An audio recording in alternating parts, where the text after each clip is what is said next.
Now, across Texas, the issue is... I'm Stephen Dial in Dallas. I'm Greg Grugan in Houston. Rudy Koski has the day off, and this is Texas The Issue Is. Well, a Democrat has not occupied the governor's mansion in about 35 years. It speaks to the big drought that Democrats have had in failing to win any statewide race. Our colleague Rudy Koski sat down with Austin State Representative Gina Hinojosa about her effort to win the Democratic nomination. I have served in the Texas House for almost 10 years now.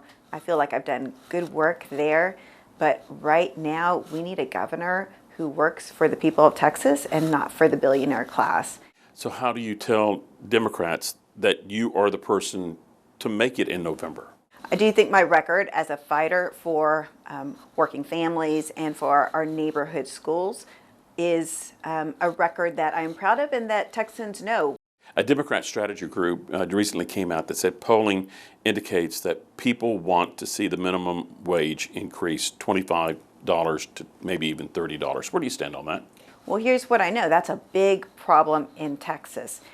Texans work more hours than anywhere else in the nation, but more Texans work and get paid under $15 an hour than most places in this country. That's a real problem. And so government should be making sure that we are ensuring a level playing field. Where do you stand on the border deployments that Governor Abbott has done in the past? If you're governor, would you pull back the deployments? Would you totally eliminate those deployments?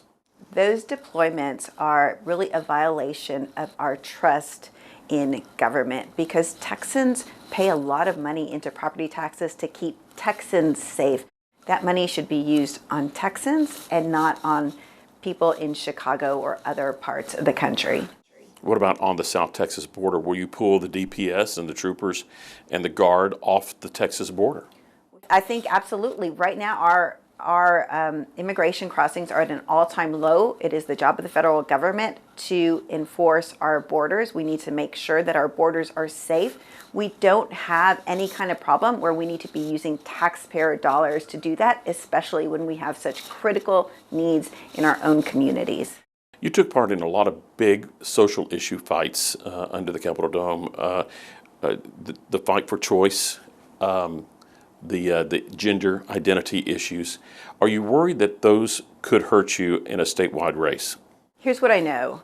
Texans care about kitchen table issues. They care about housing being too expensive. They care about our schools being in crisis and schools all over this state shutting down. They care about healthcare costs skyrocketing. How do you fix those? Those are some big issues. Well, let's start with our neighborhood public schools, something that I have a long and strong record on. When it comes to healthcare, we know that private equity and corporate greed are getting in the way of essential healthcare for Texans. And so as governor, it will be my job to prioritize Texans and not the profits of the industry. Should we expand Medicaid but with conditions?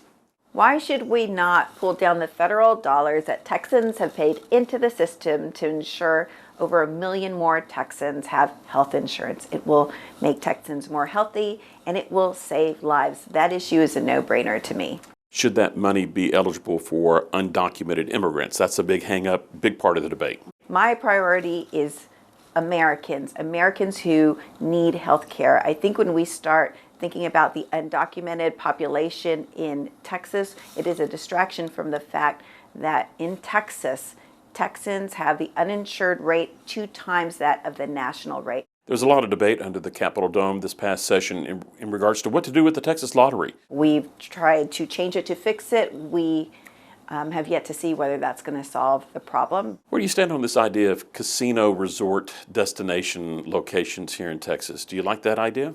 Any casino resorts that we have to take into account the communities they impact and the workers that will be impacted by it. You grew up along the Gulf of Mexico. Does it matter to you what we call that body of water? I would like us to call that body of water the Gulf of Texas. That's our Gulf, And enough of this fighting. It should be the Gulf of Texas. Interesting take there. Joining us in the third seed, Rice University political scientist Mark Jones. My one word is, I'm breaking the rules, it's not one word, name profile. Mark, what's your one word? It would be futile. Okay, Greg Rugen. Yeah, my word is dice, as in the kind you roll and hope for 7 or 11. We'll be back to discuss more about Gina Hinojosa's hopes to occupy the governor's mansion.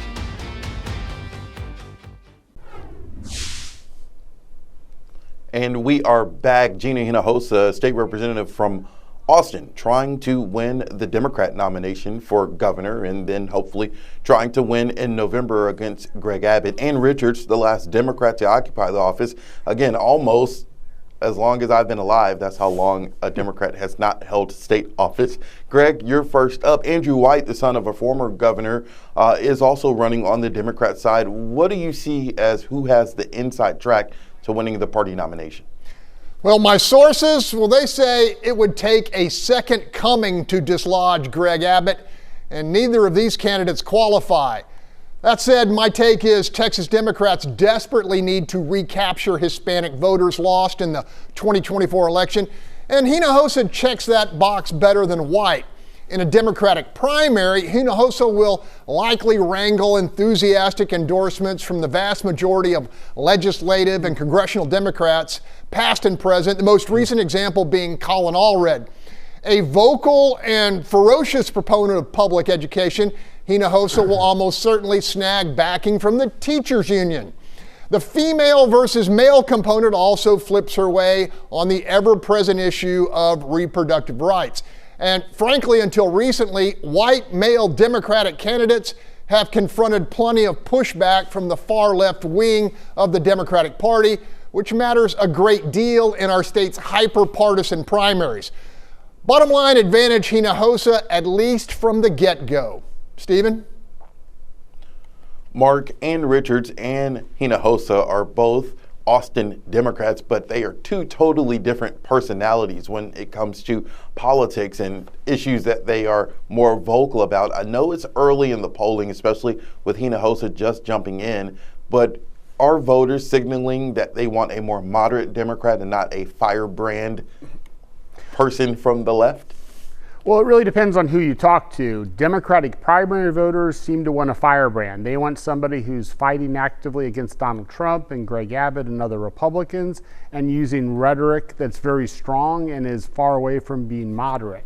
Hinojosa has a very strong track record of being one of the most liberal members of the Texas House, as she always ranks among the top 10. And those types of numbers should help her quite a bit as she tries to win over Democratic primary voters who tend to be much more progressive than the average Texan.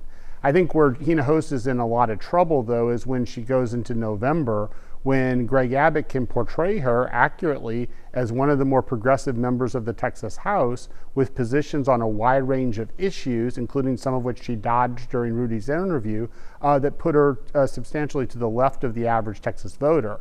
And particularly in terms of, say, reaching South Texas Hispanics, a group that tends to be more moderate, Hinojosa is going to have a tougher time than a more moderate centrist candidate. But right now, we just aren't seeing much appetite among Texas Democratic primary voters for moderate candidates. So I think Hinojosa has a very strong advantage going into the March primary. But going into the general election, she's going to have an extremely steep hill to climb, an almost insurmountable one. Greg, I'll give you the last question. This last gubernatorial race against Governor Abbott, the candidate was Beto O'Rourke, and then the campaign kind of turned into a conversation about take your guns. Hinojosa has been very vocal about public schools. We know that the voucher program has been approved. What could be her political, Achilles heel in this race? Stephen, her biggest vulnerability, and the same goes for White, will be resources. Let's face it, whoever wins the Democratic nomination will be aiming to dislodge the most popular elected official in Texas, an incumbent armed with a gargantuan war chest with which to promote his accomplishments and tear down his opponent. Hard fact, Beto O'Rourke spent $81 million in his bid to beat Abbott back in 2022, only to suffer a double-digit loss. I'd be staggered if either one of these candidates can come close to raising anything close to that kind of jack, which in my estimation means any Democrat will need a landscape-changing event, crisis, or scandal to seriously contend.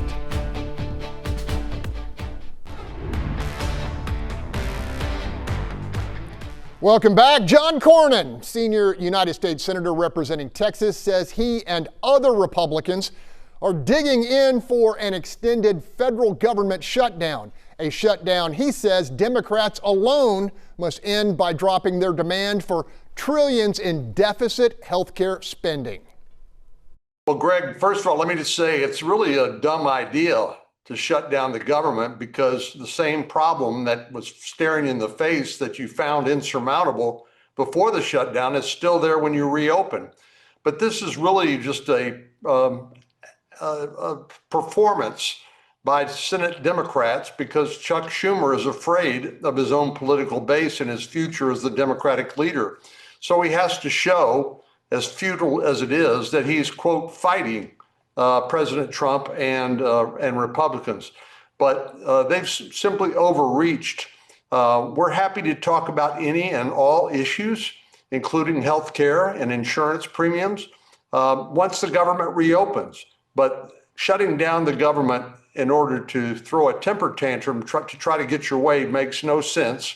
And we ought to be able to do better than that. President Trump has a strong hand here because he's already canceled a number of grant programs that go to some of these blue states.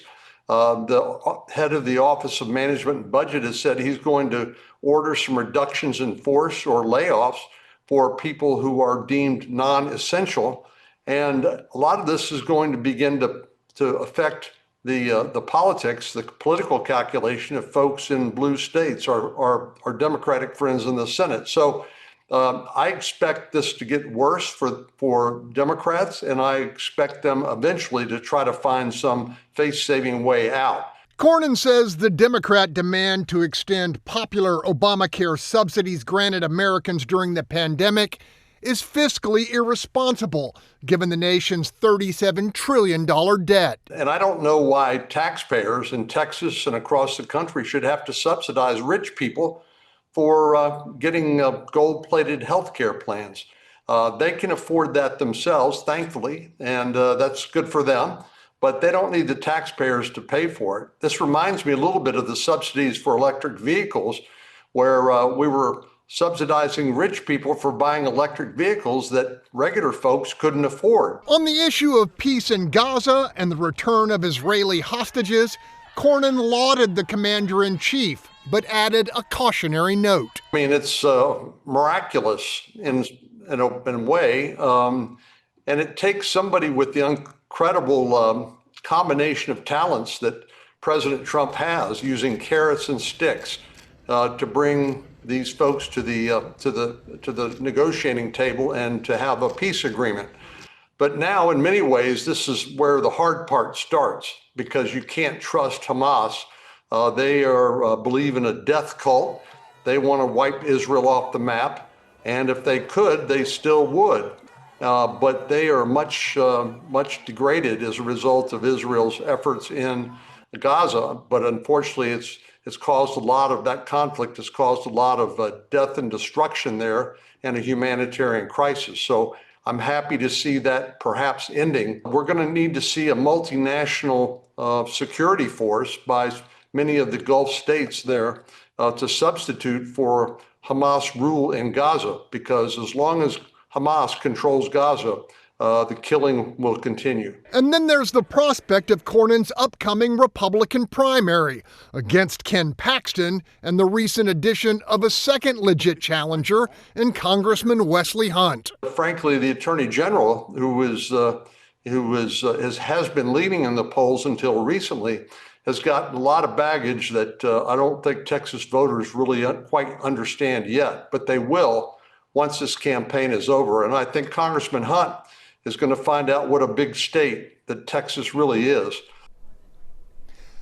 Okay, there you have it. Mark, can't wait to get your take on the upcoming Senate primary and how Hunt's entry alters the dynamics. As far as the first round goes, I'm thinking it helps Cornyn more than Paxton. Agree or disagree? I probably have to disagree a little bit in terms of before Hunt entered the race, we were looking at a March primary where the race would effectively be decided. Cornyn could defeat Paxton, Paxton could defeat Cornyn. Now Cornyn faces a race where he both has to fend off a battle from Wesley Hunt to try to get one of the two spots. But even if he gets into the runoff, and right with Hunt's entry into the race, a runoff is a virtual certainty, Cornyn would then have to compete against Paxton in the rarefied environment of a Republican primary runoff, where the people turning out would be maybe 1 million, 1.25 million, who tend to be much more conservative than the people who turn out in March. So Cornyn could have a more difficult time in May. I think he would have probably preferred to go head-to-head against Paxton in March and defeat him then, as opposed to have to battle Hunt, and then even if he gets into the runoff, have to go against Paxton, effectively where Paxton has a home field advantage, the May runoff. Hey, Stephen, what do you make of Cornyn's hard line on government health care spending, particularly the contention that extending the pandemic-era Obamacare subsidies amounts to a taxpayer gift to the well-to-do? I mean, doesn't that sound like a page out of the Democratic playbook? I mean, healthcare is an issue that Democrats think that they have an advantage on, and this is what they've been drawing their line in the sand with when it comes to this government shutdown. Now, both sides are going to continue to point fingers at each other as to, oh, just reopen the government and we'll try to hash things out, right? In reference to who it benefits more, it does sound like something that Democrats may favor, but they're not going to agree right now. I think Democrats are trying to make a statement. The latest, correct me if I'm wrong, Mark, the longest government shutdown before right now was under President Trump. And so I think Democrats are going to try to make that stick on President Trump again. And so I don't see any kumbaya over health care, at least not in the immediate future. All right, Mark, back to the primary. Cornyn makes the suggestion that Hunt doesn't have the time or capacity to raise enough money to build the necessary name ID in 20-plus Texas media markets. Agree or disagree? No, I would agree that Hunt does start off from a different place than Cornyn and Paxton, who are household names among Republican primary voters. About our recent survey from Texas Southern University and the University of Houston found that about 1 in 3 Republican primary voters don't know enough about Hunt to have an opinion of him. He does, though, have time to introduce himself to those voters, and it's not a statewide election in the general election in November where you're dealing with 8 to 10 to 12 million people. You only are dealing with the 1 to 2 million people who vote in the Republican primary, so it is feasible. Now, it is a challenge he faces, but remember, he doesn't have to win in March. He just has to finish among the top 2, and then he'll have until May to effectively reach the remaining Republican primary voters who don't know much about him. All right, Stephen, we've seen the accretive effects of Cornyn's assault on Paxton's record of immorality, which will only intensify, I'm guessing, in the months to come. The Attorney General doesn't do a lot of local media. Do you think he can continue to avoid sitting down with Texas reporters? Sure can, and that's unfortunate. That is actually unfortunate, but he can. Ken Paxton has the name profile, and keep in mind, at least for the primary race, let's be honest, he doesn't need to talk to local journalists. Not saying he shouldn't, but he doesn't have to politically. He already has that profile. He already has the backing of some very staunch Republicans, and so it's just a matter of, can he drive enough people in support of him to turn out, or will Wesley Hunt play spoiler and be the other option for people who think John Cornyn may be too old or just want someone new in this race? Really quickly, Mark, Wesley Hunt didn't like the term compromise candidate. He thinks he can win this thing outright. Quickly. Well, he can't. I mean, he's a compromise candidate in that he doesn't have the baggage that Paxton has, but he can't be criticized the way Cornyn is for being insufficiently conservative, which is the viewpoint that some Republicans have of the senator. Hunt is effectively in between those two things, which makes him a formidable foe in any runoff if he's able to get into the runoff. All right, Stephen, take us to break. All right, when we come back, we've got issues.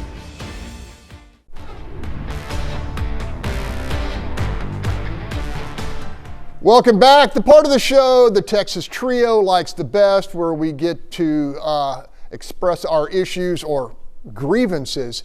Hey, look, my mom used to say, 2 wrongs don't make a right. I'm guessing your mom did too, Stephen. And what we're finding in some polling by our good friend Mark Jones is that Texans kind of have the same feeling about redistricting. And both parties gerrymandering electoral districts in a manner that excludes large swaths of voters from proper representation. So I'm going to cede my time to Dr. Mark Jones. What did you find in that survey, Mark? Well, this was a survey by the University of Houston and Texas Southern University that asked Texas voters, just generally, not asking about Texas, do you think it's okay if states draw districts to benefit one party over the other? And what we found was that 2/3 of Texans said no, that's a major problem. And then another 20% said it's a minor problem. Only 1 in 10 said it's not a problem. And this is a bipartisan issue. While about 90% of Democrats say it's a major problem when states engage in partisan gerrymandering, 40% of Republicans say it's a major problem. And if you add those Republicans who say it's a minor problem, 77% of them say it's a problem. So there's strong agreement among Texas voters that the current way that districts are drawn in many states throughout the country, including Texas, is not the way to do it. There's a major problem with it. Mark, I'm going to ask a follow-up question there, but we go to Democratic states like California, Illinois. They have gerrymandered in favor of Democrats, just like here in Texas, Republicans have redrawn the lines to benefit the GOP. Oh no, partisan gerrymandering is an equal opportunity sport. Democrats do it when they can do it, Republicans do it when they can do it. Actually, the Illinois redistricting that benefits Democrats is generally seen as more egregious, more discriminatory against the Republican Party than are the maps drawn in Texas in terms of being discriminatory against the Democratic Party. All right, Stephen, you got an issue? Yeah, my issue is lay off of Kirby Smart. We know he was calling timeout. The refs didn't say he called timeout. It doesn't matter. Georgia still won the game. They would have still won the game if that fumble wasn't called. Lay off of Kirby Smart. That's all I'm going to say. Okay, I know these guys. I know these guys. Is that all the time we have? I think I'm going to ask this. You know, is it resolved that anybody in the SEC can beat anybody else in the SEC on any given Saturday? Yes. All right. Yes. All right. The answer is yes. Okay, Stephen, Right. I guess we're shutting down.